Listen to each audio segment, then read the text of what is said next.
हमारे विभिन्न ज्ञानवर्धक कार्यक्रम देखने के लिए आप हमें अभी सब्सक्राइब करें, बेल आइकन को प्रेस करें ताकि आप देख सकें हमारा कार्यक्रम सबसे पहले।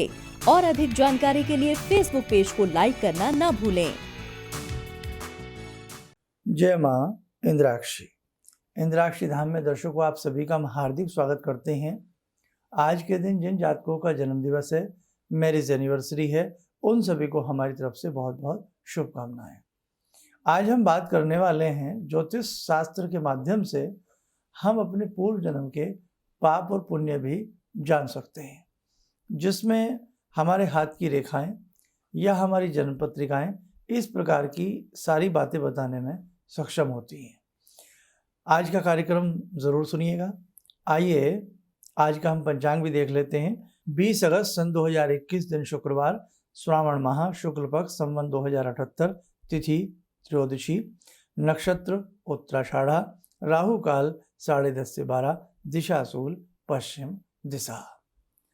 रक्षाबंधन की डेट भी हम आपको बता देते हैं। शुद्ध समय मुहूर्त आपको रक्षाबंधन विशेषांक में मिल जाएगा। 22 अगस्त दिन रविवार का रक्षाबंधन का पर्व रहेगा। ठीक है, अब हम आज के कार्यक्रम में आगे आते हैं। पाप और पुण्य, इन्हीं के आधार पर हमें जीवन में सुख और दुख मिलता है। जितने पाप होते हैं उतने जीवन में दुख मिलता है, जितने पुण्य होते हैं उतने जीवन में सुख मिलता है। साधारण सी बात है। अगर इंसान की जो हथेली है इसमें मुख्यतः 8 रेखाएं होती हैं। आप उन्हें 2 मिनट के लिए भूल जाएं। केवल हथेली के मध्य में एक शनि रेखा की बात कर लें और रिंग फिंगर के नीचे एक हम सूर्य रेखा की बात कर लें। अगर किसी भी व्यक्ति की हथेली में ये 2 रेखाएं, खास तौर से सूर्य रेखा भी हमें दिखाई ना देती हो और हमें ये शनि रेखा जिसको हम भाग्य रेखा कहते हैं ये भी हमें दिखाई ना देती हो, ये 2 रेखाएं हथेली में ना हो और इन्हीं के साथ साथ हमारे शुक्र क्षेत्र पर, शुक्र के साथ मंगल क्षेत्र भी होता है, दोनों क्षेत्रों पर बहुत सारी आड़ी तिरछी रेखाएं हों, तो आप ये मान के चलिएगा कि पूर्व जन्म के ही ऐसे कुछ कार्य हैं कि जिनका आज हम भुगतान कर रहे हैं। कई बार बहुत व्यक्ति ऐसे होते हैं जो ये कहते हैं कि मैंने किसी जन्म में ही कोई ऐसा पाप किया होगा या ऐसे कोई कर्म किए होंगे जिसकी वजह से आज मुझे जीवन में पीड़ा प्राप्त हो रही है। तो अगर ये 4 बातें, खास तौर से शनि रेखा का मतलब क्या है? हथेली के आधार पर, हाथ के आधार पर शनि रेखा का तात्पर्य है आपका भाग्य, इसे कहते हैं भाग्य रेखा, फेट लाइन। और सूर्य रेखा, सूर्य मतलब नवग्रहों के राजा हैं। सूर्य रेखा यश, मान, सम्मान को बढ़ाने वाली होती है, विद्वता भी दिलाती है। शनि रेखा जहाँ जीवन में बहुत सारे सुख, संसाधन और पैसा और बहुत सारी बातें शनि रेखा के माध्यम से भी देखी जाती हैं। ऐसे ही मंगल और शुक्र, मंगल हमारे जीवन में आनंद भी देते हैं, भूमि, जमीन, जायदाद, बहुत सारी चीज़ों के स्वामी हैं, आपको मालूम है। शुक्र आमोद प्रमोद, यानी कि जीवन की मस्ती, जीवन की खुशी हमें शुक्र देते हैं, इसमें कहीं कोई शक नहीं है। तो जीवन में अगर धन है लेकिन खुशी ना हो तो सब कुछ बेकार है ना? मानते हो ना इस बात को? तो बहुत पैसा है, बहुत प्रॉपर्टी आपके पास है, लेकिन मन कुंठित है, मन निराश है, तो भी कुछ हमारे पास नहीं है। मन सबसे बड़ी बात होती है कि जिस व्यक्ति के पास चाहे कुछ ना हो लेकिन उसके पास केवल यदि संतोष है ना तो सब कुछ उसने पा लिया। लाखों करोड़ों की संपत्ति होने के बाद भी यदि मन में संतोष नहीं है ना तो कुछ भी नहीं है ना? मानोगे ना इस बात को? तो ऐसे ही हमारे ये 4 योग कुंडली के ऐसे होते हैं हथेली के माध्यम से कि यदि ये चारों जर्जर हैं, कमज़ोर हैं, तो आप मान लीजिएगा जीवन में ज़्यादातर हमें दुखों का सामना करना पड़ेगा। ये जो मैं बात कर रहा हूँ ये हथेली के आधार पर कर रहा हूँ। जिन लोगों की डेट ऑफ बर्थ नहीं है, कुछ नहीं है, तो वो अपनी हथेली से भी इस प्रकार का ब्यौरा जान सकते हैं। जन्म पत्रिका में भी ऐसे ही भाव होते हैं, उनसे भी जीवन का, पूर्व जन्म का हम पाप पुण्य का लेखा जोखा ले सकते हैं। अब देखिएगा, एक व्यक्ति है, बहुत परिश्रम करता है, बहुत सब कुछ करता है, लेकिन उसके बाद भी उसके जीवन में सुखी नाम की या उसके जीवन में खुशी नाम की या उसके जीवन में सुख नाम का कोई ऐसा उसको फल नहीं मिलता, और वो जीवन भर दुख दर्द में ही उसका जीवन निकल जाता है। ये पूर्व जन्म का प्रभाव, यानी कि प्रारब्ध का प्रभाव हमारे जीवन पर आता ही आता है, या यूं कह लें, हमें प्रारब्ध को भोगना ही पड़ता है। अब ये मत कहिएगा यदि प्रारब्ध ही भोगना है तो हम पूजा क्यों करें, हम पाठ क्यों करें, हम उपाय क्यों करें, ये मत कहिएगा। क्यों? यदि अब भी नहीं करोगे तो फिर अगले जन्म में भी हमें ऐसा पिसना पड़ेगा। अब आप बहुत लोग कह देते हैं कि साहब ये जीवन किसने देखे हैं, जीना मरना किसने देखा है। देखा किसी ने नहीं है, मैं भी इस बात को कह सकता हूँ आपको, लेकिन कम से कम जो हमारे धर्म ग्रंथ कहते हैं, जो हमारी पुस्तकें कहती हैं, जो हमारे ऋषि कहते हैं, क्या हम उस बात को भी नहीं मानेंगे? संसार में सभी धर्म ऐसे हैं, अपनी अपनी जगह जो भी हैं, वो अपनी पुस्तकों की भी बात मानते हैं, अपने ऋषियों की भी बात मानते हैं, और उस पर अड़े हो जाते हैं कि साहब हमारी पुस्तक में तो ऐसा लिखा है, हमारे तो ऐसा कहा गया है। लेकिन हमारे ही धर्म में ऐसा लचीलापन आ जाता है कि जो लिखा है उसमें भी आंखें बंद कर लेते हैं। इसलिए देखो, जिन्हें इन बातों पर पूर्ण विश्वास है, जिन्हें पूर्व जन्म के कर्म पर विश्वास है, तो आप माने न माने, आपके जीवन के आधे से ज़्यादा दुख दूर हो सकते हैं यदि आप अपने कुछ ऐसे विशेष उपाय करें जिनसे आप अपने जीवन को सफल बना सकें। तो ऐसे ही ये 4 योग मैंने बताए। एक चीज़ और बता देता हूँ इसमें मैं, जिन लोगों की हथेली में गड्ढा बहुत गहरा होता है और यहाँ झरोके, ये हम ऐसे आर पार, मतलब अब तो ये हमने बंद कर लिया, बिल्कुल बंद करने के बाद भी ये झरोके हों, मैंने एक एपिसोड बहुत पहले बनाया था, एक वीडियो ऐसा, तो ये झरोके भी हों और साथ में हथेली का बहुत ही गहरा गड्ढा हो और अंगूठा बहुत लचर पचर हो, यानी कि लचीला हो, बहुत कमज़ोर स्थिति का हो, तो ऐसी स्थिति भी धन एकत्रित करने वाली और जीवन में बहुत कुछ प्राप्ति वाले योग उस व्यक्ति के नहीं आते हैं। नकारात्मक तथ्य हैं, ज़्यादातर मैं नकारात्मक बातें आपको नहीं बताता हूँ, लेकिन ये नकारात्मक तथ्य हैं। और कई बार अगर किसी व्यक्ति के शुक्र मंगल भी कमज़ोर हैं, सूर्य भी कमज़ोर हैं और बृहस्पति भी कमज़ोर हैं, ये बृहस्पति भी साथ में जुड़ गए, तो आप मानिएगा ना मानिएगा, किसी विशेष विद्या को भी वो व्यक्ति प्राप्त नहीं कर पाता। पूर्व जन्म का ऐसा योग है, कोई गुरु शापित दोष है या कोई भी ऐसा दोष उसके जीवन में है कि वो विद्या को अच्छे से प्राप्त नहीं कर पाएगा। और यदि किसी कारणवश उसने थोड़ी बहुत विद्या प्राप्त कर भी ली किसी भी क्षेत्र में, चाहे एजुकेशन के रूप में या किसी भी रूप में, लेकिन वो उससे लाभ नहीं उठा पाएगा। ऐसे बहुत लोग हैं कि साहब हम पढ़े लिखे तो बहुत हैं, हमारे पास डिग्रियां तो बहुत हैं, लेकिन कामयाबी हमें किसी भी क्षेत्र में प्राप्त नहीं हुई है।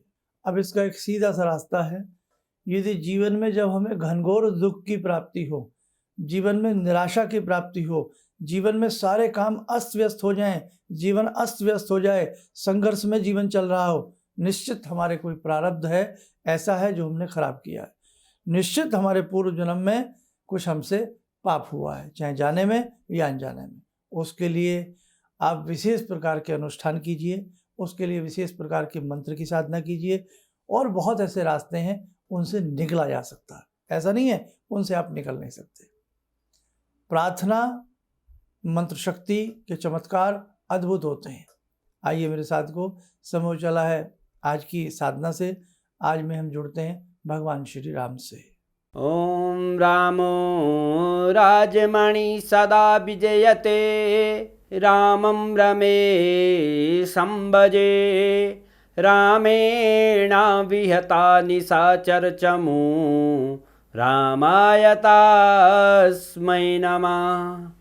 रामानास्ति परायणं परतरं, रामस्य दासोऽम्यहम्। रामे चित्तलया सदा भवतु मे, भो राम मामुद्धर। राम रामेति रामेति, रमे रामे मनोरमे, सहस्रनाम तत्तुल्यं, राम नाम वरानने।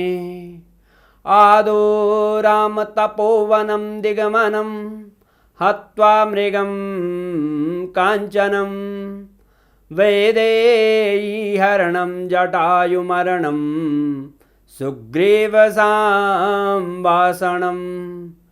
बाले निग्रहणं समुद्रतरणं लङ्कापुरे दाहनं पश्चात् रावणकुम्भकर्णहननम् एतद्धि रामायणम्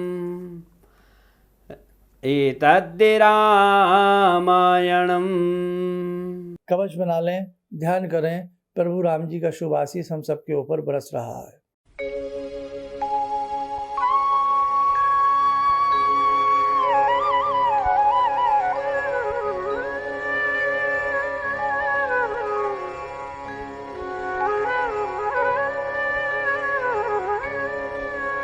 ओम बोलते हुए नेत्र खोलें, सामान्य हो जाए। मेरे साधकों, हमारी जन्म पत्रिका हो या हमारे हाथ की रेखाएं हों, वास्तव में हमारे पूर्व जन्म के पाप और पुण्यों को दर्शाती है। अब ये तो हुई पाप की बात। जो व्यक्ति सांस लेते ही धरा पर आया और जैसे ही उसने पहली सांस ली, यानी कि बच्चा पैदा होता है, पैदा होते ही उसके नाम बहुत बड़ी संपत्ति हो जाती है, और जैसे ही होश संभालता है ताजपोशी हो जाती है, और होश संभालता है जीवन के सारे सुख संसाधन ऐश्वर्य उसे प्राप्त हो जाते हैं। कैसे होते हैं? यानी कि उसने पूर्व जन्म में कुछ अच्छा कर्म किया है, तभी उसने मेहनत भी नहीं की, उसने कोई नौकरी भी नहीं की, अभी अच्छे से पढ़ना भी नहीं आता, चलना भी नहीं आता, बोलना भी नहीं आता, खाना भी नहीं आता, लेकिन बड़ी संपत्ति का स्वामी बन गया। वो वारिस की तलाश थी कि साहब इस परिवार में कोई वारिस पैदा हो, उसके नाम सारी संपत्ति कर दी जाए। ऐसा भी होता है। तो कोई पूर्व जन्म के उसके संस्कार हैं कि उसको राजा बना दिया। इसलिए मैं बहुत ज़्यादा आपका समय ना लेते हुए इतना ही कह सकता हूँ कि जीवन के क्षेत्र में जब हमें दुख प्राप्त हो रहे हों तो हमें अपनी जन्म पत्रिका को टटोलना चाहिए, और यदि जन्म पत्रिका नहीं है तो हाथ की रेखाओं को अच्छे से अध्ययन किसी से करा करके हमें विशेष मंत्र प्राप्त करने चाहिए कि हमें ऐसे कौन से उन विशेष मंत्रों को पढ़ना है।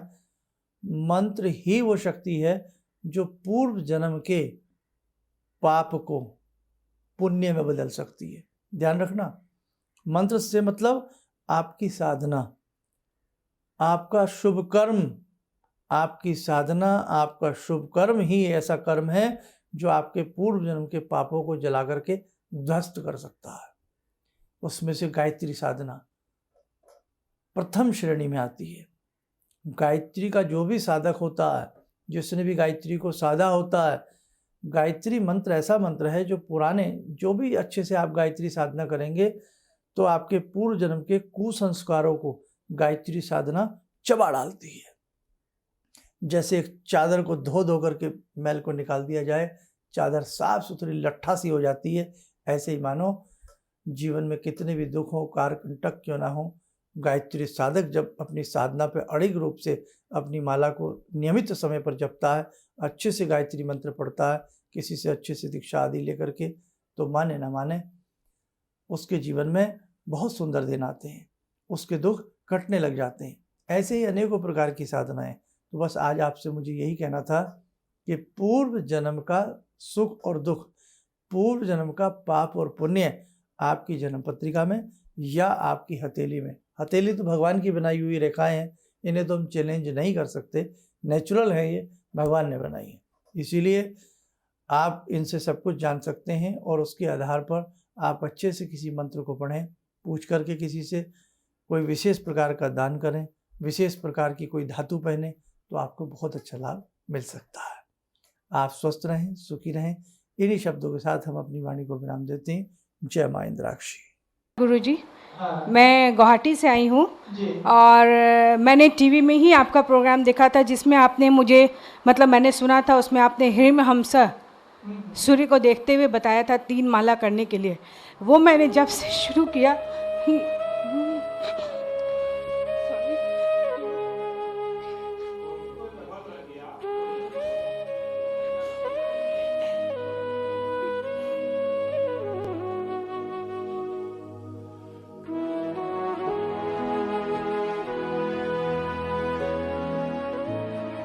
शक्ति सी, मैं बहुत मुसीबत में रही हूँ।